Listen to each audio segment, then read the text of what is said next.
Hello, sports fans. It is Monday, December the 15th, the year 2014. And as always, a lot to get to in the sports world, so let's get it going right now. Great to be back with you guys. Hope you guys had a great weekend. Hope you caught some of the games over the weekend. Let's recap what went on in the NFL the last few days. Let's start down in Atlanta, where the Pittsburgh Steelers beat the Atlanta Falcons 27-20. Pittsburgh up to 9-5. Atlanta down to 5-9. First of all, no Julio Jones in this game. You know, once Julio Jones was not playing, Atlanta was going to be in trouble. We know Atlanta's defense is horrible, and you take Jones out of the equation, that makes their offense take a step back. So you had a feeling Pittsburgh, even though they're up and down this year, was going to find a way to win. They did. Pittsburgh did some nice things on offense. They did just enough on defense. They convert that big fourth down at the end of the game and run out the clock. So nice win by the Steelers. They're in solid wild card shape, and they are right there for the division. If the Steelers win their last two home games against Kansas City and Cincinnati, they will win the division. Nice job by Pittsburgh. Hey, it's the same old story for Atlanta. They keep losing, but they're right there for this awful division. We'll see what the Saints do tonight. We'll get to Carolina in a second, but the Falcons, despite a 5-9 record, still right there. We'll see if Julio Jones can play next week. Let's go to the Meadowlands in New Jersey, not too far from here, where the New York Giants beat the Washington Redskins 24-13. Giants up to 5-9. Washington down to 3-11.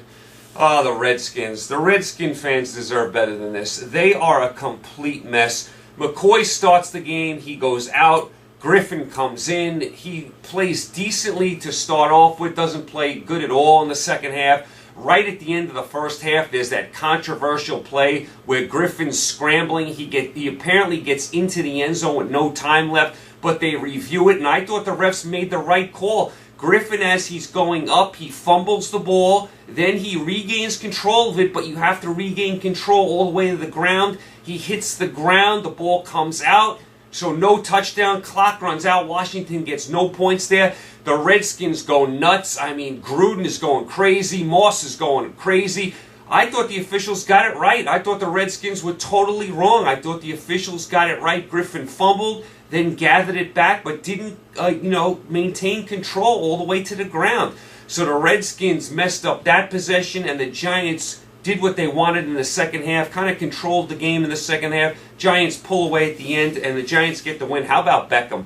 How good of a receiver is this Beckham? I knew he was good at LSU. He looks like he could be an all-pro every single year. He is that good, Beckham. So the Giants get the win. It's been a miserable year for the Giants, but it has been even a worse year for the Washington Redskins. Terrible year for them. Let's go up to New England, with the New England Patriots plaster the Miami Dolphins 41-13. New England up to 11-3. Miami down to 7-7. New England, they win their last two games. They will have top seed in the AFC. That would be very important. If they play Denver, they will get them in their own building. New England, listen, they get cooking, they get on a roll, and you can't stop them. Miami's offense cannot get into a shootout with New England. I had a feeling this was going to be the way this game went.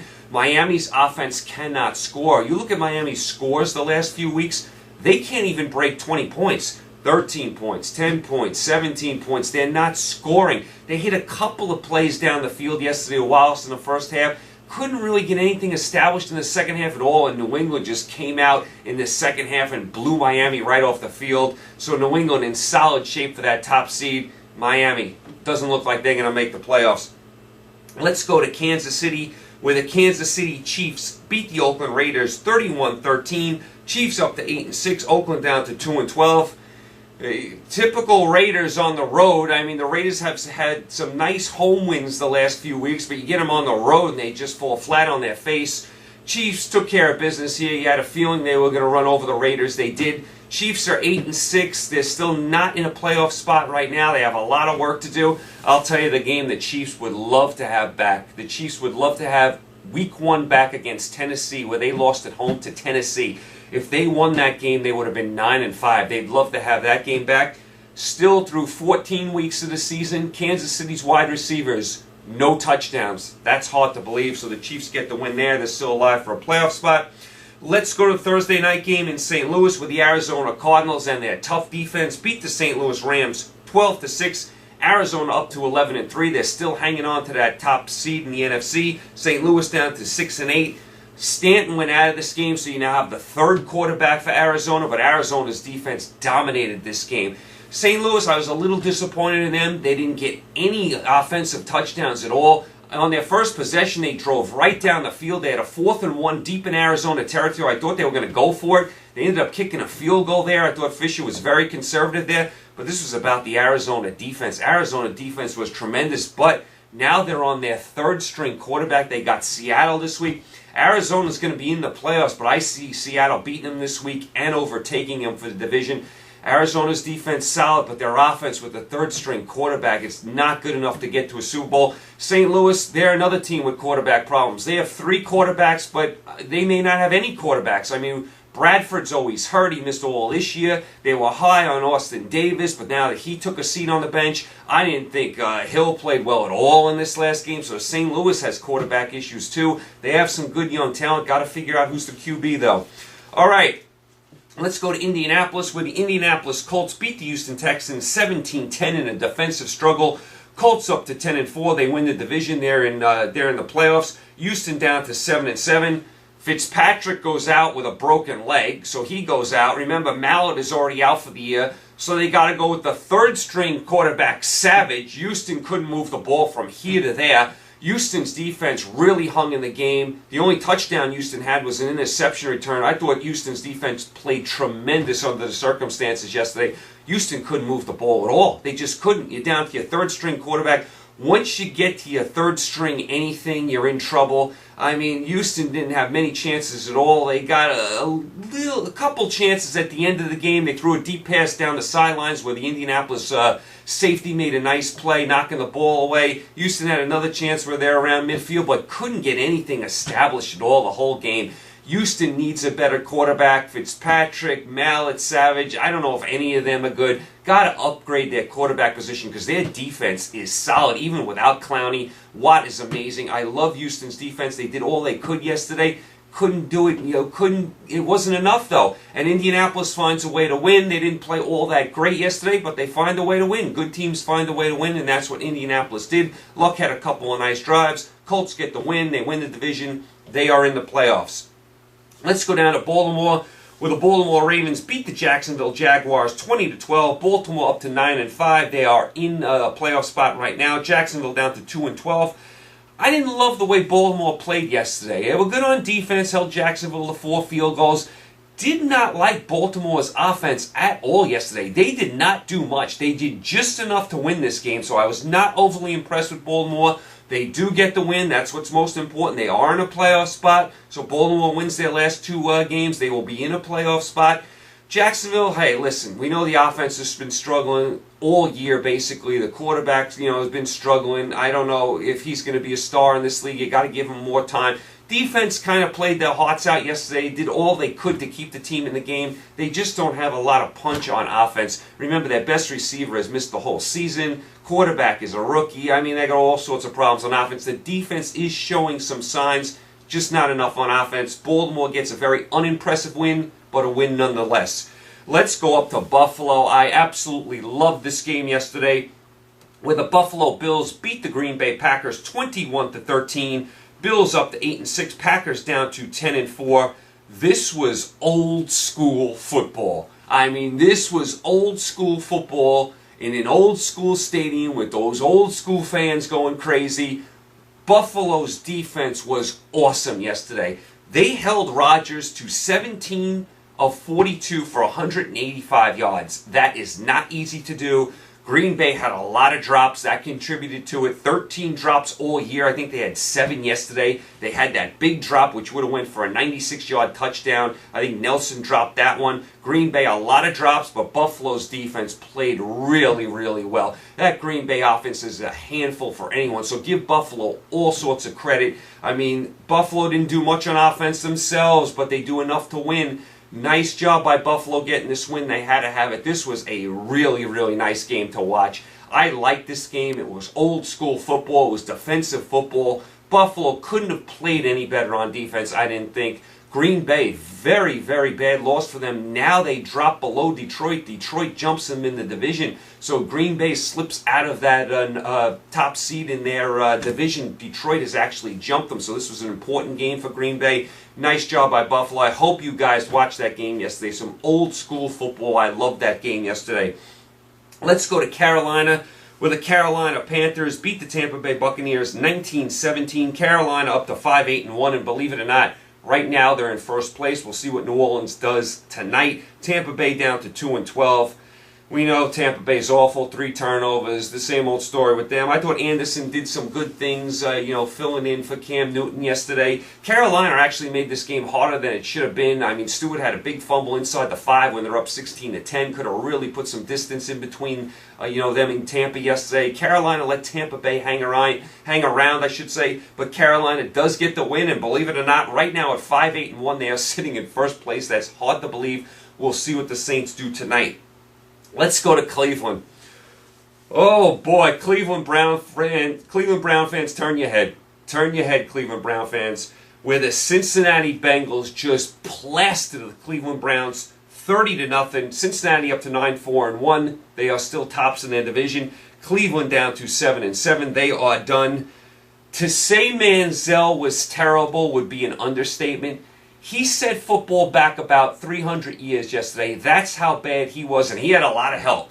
Cleveland's defense was awful. Their special teams were awful. They dropped passes. They didn't show any signs of life. Cincinnati took the opening possession and stuffed it right down Cleveland's throat. Cleveland took a personal foul, roughing the quarterback to keep that drive alive.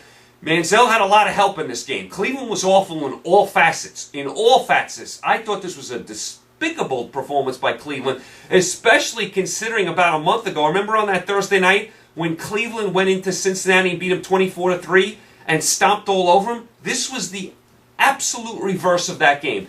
That shows you how unpredictable the NFL is. Just a month ago, Cleveland beat Cincinnati in Cincinnati 24-3.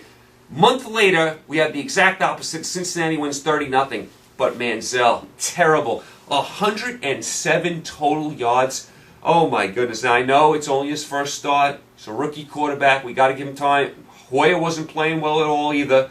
But Manziel looked completely lost yesterday. He looked terrible, lifeless. There was no spark. I thought the crowd was going to be into it. He was going to be making his plays, getting the crowd involved. It was dead yesterday. It was a dud for Cleveland. So we'll keep an eye on Manziel, see if he progresses. Can't play any worse than that. Cincinnati just laid it on him yesterday. Nice job by Cincinnati. Terrible loss by Cleveland. Manziel set football back 300 years yesterday. Let's go to Tennessee. Here was a beauty of a game where the New York Jets beat the Tennessee Titans 16-11. Jets up to 3-11. Titans down to 2-12. Titans playing musical quarterbacks again. We know Mettenberger is out for the year. Locker, of course, gets hurt. Whitehurst comes in. He's not any good. Tennessee has no quarterbacks. I mean, the Smith to Decker combination was working in the second half. Give the Jets credit. They've been fighting the last few weeks. They've been close to winning the last few weeks. Came up short. They do get the win here. Probably cost them a better draft pick in the end, but still, you got to give the Jets credit for winning the game and continuing to fight during the season here. The season has been long over, but they're still fighting. We know Ryan is gone. Give the Jets a little bit of credit for actually showing some life. Tennessee is just an awful team. How in the world did they beat Kansas City week 1? I never thought Tennessee would be this bad. They could very well be the worst team in football. Let's go to San Diego, where the Denver Broncos beat the San Diego Chargers 22-10. Denver up to 11-3. San Diego down to 8-6. Denver right now is the second seed. They need New England to lose to catch them. San Diego is 8-6, and they are on the outside looking in right now. Manning was sick yesterday. He got a thigh injury, but he hung in there. He got the job done. Denver, we know, is not the same team on the road as far as scoring, but they do just enough yesterday. What's going on with the San Diego offense? San Diego offense, where are you? Where's the great Phillip Rivers? Where's Gates? Where's the high-flying offense? Usually they make these games competitive. They come storming back. You have these wild finishes. What's going on the last 2 weeks? Didn't do anything against New England last week. Didn't do anything here against Denver. I know Matthews is out, the running back, but is that why San Diego's not moving the ball? Is Matthews Walter Payton or something? I know he's a decent back, but come on. San Diego can't move the ball at all. Rivers, you can't find a way to get down the field. 22-10, 10 points in your building. I know Denver's a solid team. You couldn't score more than 10, and last week you didn't do much better against New England. So San Diego's offense falling flat on their face. The defense has been playing better the last couple weeks. They have some healthy bodies back on defense, but the offense is falling apart now. Offense for San Diego, where are you? Philip Rivers, where are you? You can't win like this. You can't win by scoring 10 points in your building. So Denver gets the win. Let's go to Detroit, where the Detroit Lions beat the Minnesota Vikings 16-14. Detroit up to 10-4. Minnesota down to 6-8. I'll tell you, after the game, they said a lot of the Lions had the flu. The Lions played most of this game like a team that had the flu. They were down 14-0 early in this game, and you're like, wow, the Lions going to lose this game. They have a chance to go into first place. This would be a terrible loss. Give the Lions credit, though. They hung in there. The defense tightened up. They did just enough on offense. Minnesota had a couple big turnovers. Minnesota misses the 68-yard field goal at the gun. So give Detroit credit for finding a way to win, even though they didn't play their best. This would be a game that Detroit would have lost in the past. So give them credit for that. They didn't play all that well, but they still found a way to win. They're in first place now. They have a big game at Lambeau Field at the end of the year. That will determine the division. Minnesota, listen, I like what Minnesota's done this year overall. Bridgewater looks like he has some ability. They have some good young players. Remember, they haven't even had Peterson this whole year. So Minnesota, under the circumstances, 6-8 is not terrible for them. They look like they could be doing some things in the future when they get their new stadium as well. But Detroit gets the much-needed win. Let's go to Seattle, where the Seattle Seahawks beat the San Francisco 49ers 17-7. Seattle up to 10-4. Niners up to 7-7. Niners are done. Seattle has a huge game this week against Arizona at Arizona. Seattle wins that game. They will jump Arizona. This was again about the Seattle defense. They shut the Niners down. We know the Niners can't score. The Niners score 7, 10, 13 points every week. That's not good enough to win. Their defense plays good enough to win. Their offense is atrocious. Teams have figured out how to play Kaepernick. The Niners' offensive line is atrocious. Harbaugh looks like he's going. Niners took a lot of injuries yesterday as well, so it's about the Seattle defense again. They dominate the game. They dominate the second half. Seattle's defense playing awesome. Offense still not as good as it was last year. Still not as explosive as they were last year, but their defense gives them a chance to win each and every week. I think they will beat Arizona next week. I will get to that tomorrow. But Seattle's defense playing at a very, very high level. Let's go to the Sunday night game, where the Dallas Cowboys beat the Philadelphia Eagles 38-27. Dallas up to 10-4. They go into first place. Philadelphia down to 9-5, and they go right out of the playoffs. How quickly things change in the NFL. Last week, Philly was in first place. Dallas was out of it. They've completely reversed. Now, Dallas is in first place. Philly is out of a playoff spot. I thought the Romo to Bryant combination was absolutely lethal last night. I thought Bryant played a big-time game. Romo was good. I thought Dallas did whatever they wanted on offense for pretty much most of the game. So I thought this was a nice performance by Dallas. Nice road win. They were up 21-0. Philly caught them and passed them at 24-21. Dallas showed a lot of resolve and ended up pulling away at the end. So nice win by Dallas. Tremendous win by them. They win their last two games. They will win the division. Philly's going to need some help now. They are on the outside looking in. We'll see if Foles gets back. I mean, Sanchez, he did some nice things the first few weeks, but you need Foles back in there. I don't love the Eagle defense. You could score on them. So Eagles right now on the outside looking in, believe it or not. Really, really nice job by the Dallas Cowboys. And tonight you have the New Orleans-Chicago game, which is an absolutely huge game for the New Orleans Saints. Let's see if the Saints fall on their face again. I mean, they've lost, 4 out of the last 5. I mean, the Saints, I don't know what you're going to get from them. I expect them to win tonight, but can you trust them? I don't know. All right, so that was your NFL. Real quick on the standings, I should say. As far as the AFC, right now, here's the teams that would be in. New England is the 1, Denver is the 2, Indianapolis is the 3, Cincinnati is the 4, Pittsburgh right there with Cincinnati. Pittsburgh would be the 5 right now, and Baltimore would be the 6. Kansas City, San Diego, and Buffalo on the outside looking in. As far as the NFC, Arizona the 1, Detroit the 2, Dallas the 3, Carolina or New Orleans will be the 4, Seattle the 5, Green Bay the 6, Philadelphia on the outside looking in. But a lot of things can change here in the NFC. Seattle can jump Arizona. Green Bay can jump Detroit. Philly can still jump Dallas. You don't know who's going to win the Carolina and New Orleans division. So a lot of things can happen in that NFC, especially with the seedings the last 2 weeks. So it should be interesting the last 2 weeks. I had a nice week in the NFL, had a winning week in the NFL. We'll see if I can tack on tonight with the New Orleans Saints. So I had a very nice week in the NFL, winning week. Very happy to see that. As far as the college football, Navy beat Army again, 17-10. That's like a decade and a half Navy's beat Army. I mean, Army's gone through like over 3 classes now without winning against Navy, so it must be so hard on Army, losing year after year after year to Navy. I did catch a little bit of that. I want to congratulate the Virginia men's soccer team in college. They beat UCLA 4-2 in penalty kicks, so Virginia wins the national title in men's soccer. I want to congratulate them. All right, you guys have the Saints-Bears tonight. As far as tomorrow, NFL picks, wall-to-wall. I'm doing every NFL game. And I'm going to start my bowl picks. There's like 39 bowl games.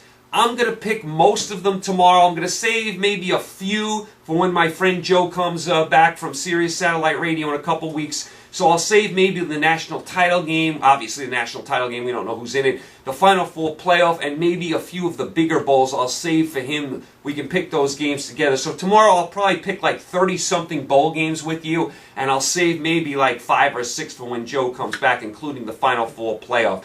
But tomorrow is going to be a big day as far as picks go. Wall-to-wall NFL, all 16 games, and I'm going to give you most of the bowl games. I'll give you 30-something of the bowl games, and we'll do the rest in a couple weeks when Joe comes back. All right, you guys are all caught up. You guys are all set. You guys, thanks for the support. You guys enjoy Saints-Bears tonight. I will be back with you tomorrow. NFL picks and most of the college football bowl picks tomorrow. Look forward to talking to you tomorrow. You guys stay happy, healthy, and safe. Enjoy the games tonight, I should say. Talk to you tomorrow. Take care.